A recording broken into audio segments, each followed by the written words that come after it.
নমস্কার, আমার সকল ভোজন রসিক বন্ধুকে অর্চির রান্নাঘরে জানাই সাদর আমন্ত্রণ। আমাদের আজকের রান্না চিতল মাছের কালিয়া। চিতল মাছের পিঠের দিকের মাছটা নিয়ে তৈরি করা হয় মুইঠা, আর পেটের দিকের যে মাছটা থাকে সেটা দিয়ে আমরা কালিয়া বানিয়ে দেখাবো। রেসিপিটা ভালো লাগলে লাইক বাটন প্রেস করতে ভুলবেন না, বন্ধুদের সাথে অবশ্যই শেয়ার করবেন, আর চ্যানেলটিকে সাবস্ক্রাইব করে পাশে থাকার অনুরোধ রইল। চিতল মাছের কালিয়া বানানোর জন্য আমি এখানে নিয়ে নিয়েছি চিতল মাছের পেটের দিকে 3টে পিস। আর প্রথমেই আমি পিসগুলোকে নুন হলুদ মাখিয়ে রেখে দেব। গুঁড়ো মশলার জন্য নিয়েছি 1 চামচ হলুদ গুঁড়ো, 1 চামচ লঙ্কা গুঁড়ো, 1 চামচ জিরে গুঁড়ো আর 1 চামচ ধনে গুঁড়ো।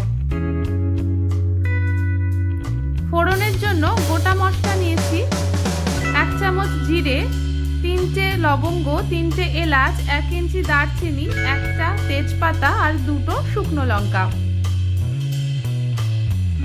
আর নিয়ে নিয়েছি 1টা টমেটো, 1 ইঞ্চি পরিমাণ আদা, 3টে কাঁচা লঙ্কা, 10-12 কোয়া রসুন আর 2টো মিডিয়াম সাইজের পেঁয়াজ। সব কিছুকে আমি ছোট ছোট টুকরো করে কেটে নিয়েছি। এবার এই মশলাগুলোকে একটা ব্লেন্ডিং জারে নিয়ে একটু মিহি করে বেটে নেব। অন্যদিকে একটা পাত্রে সমস্ত গুঁড়ো মশলাগুলোকে একে একে দিয়ে জল দিয়ে একটা পেস্ট বানিয়ে রাখব। এই পেস্টটা পরবর্তীতে রান্নায় আমাদের কাজে লাগবে।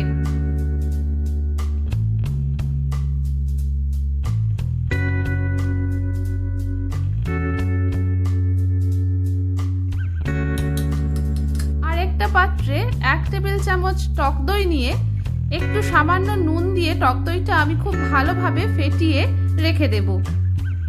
আমি ফ্রাইং প্যানে কিছুটা সর্ষের তেল বসিয়ে দিয়েছি গরম হওয়ার জন্য। তেলটা গরম হলে এর মধ্যে একে একে মাছের পিসগুলো দিয়ে মাছগুলোকে খুব ভালোভাবে ভেজে নেব। মাছগুলোকে খুব কড়া করে ভাজা যাবে না, তাহলে মাছের স্বাদ নষ্ট হয়ে যাবে। মোটামুটি একটু হালকা করে আমরা মাছগুলোকে ভেজে নেব।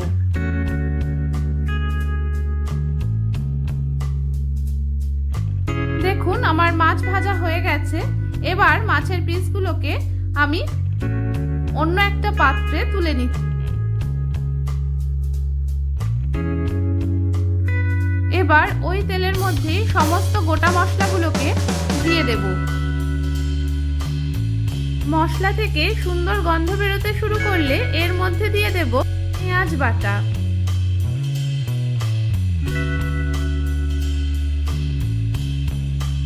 পেঁয়াজ বাটা দিয়ে বেশ কিছুক্ষণ নাড়াচাড়া করে পেঁয়াজটা হালকা মতন ভেজে নিতে হবে।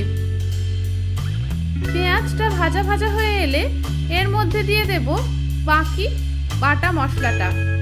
এর মধ্যে রয়েছে আদা, রসুন, কাঁচা লঙ্কা আর টমেটো। এবার এই মশলাটাকে দিয়েও খুব ভালোভাবে নেড়েচেড়ে মশলাটা কষিয়ে নিতে হবে। দেখুন মশলা থেকে তেল ছেড়ে এসেছে। এবার এর মধ্যে দিয়ে দিচ্ছি মশলার বাটি ধোয়া জলটা।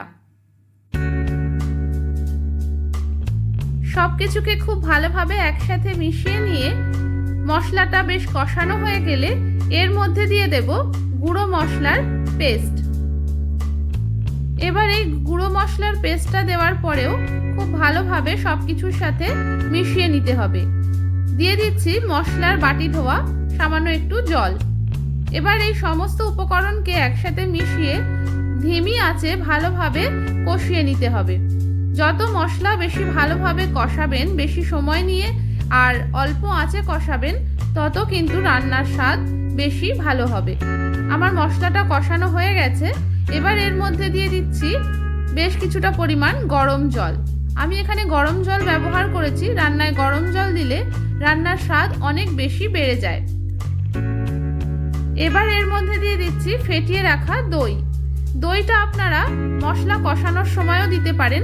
আমি এই পর্যায়ে ব্যবহার করেছি, তবে মশলা কষানোর সময় দই দিলেও কিন্তু কোনো অসুবিধা নেই।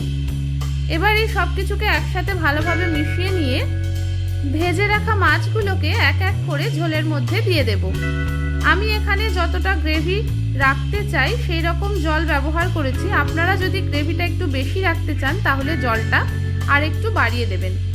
তবে এই রান্নায় ঝোল বা গ্রেভি যদি একটু কম থাকে বা রান্নাটা মাখা মাখা হয় তবেই কিন্তু খেতে বেশি ভালো লাগে।